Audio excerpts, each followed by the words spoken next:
नमस्कार सांग मैंने जय जगन्नाथ आपण मानू किसी कहबार अच्छे आज आम कहवा भगवान विषय भगवान आम कथा कहीं शुणुना आम जिते डाकिले भी भगवान आम कथा कहीं शुणुना आम तो सबुदिन मंदिर जाऊे सबुदिन दामी दामी भोगराग नहीं जाऊे मंदिर दान पुण्य भी करुचे तापर भी भगवान कहीं शुणुना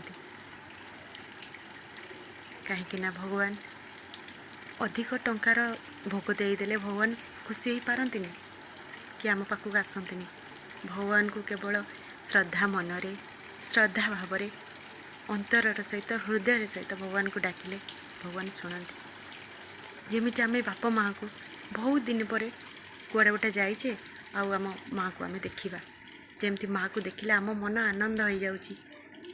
हृदय पुलकित हो जाऊँगी सेमती भगवान को देखिले भगवान को मंदिर को गले से ही भावना जदि जागृत है तो भगवान जानिबा भगवान आम पाखे अच्छा भगवान आम पाखे को आसवे आम डाक भगवान को मंदिर को जीवा दरकार नहीं आम जोट भी रहा से डाकिले भगवान आमको आसी आम पाखे पहुँचीजे तेणु भगवान दामी उपहार दामी भोगराग चाहती भगवान चाहती श्रद्धा और अंतर सहित भल पाइबा।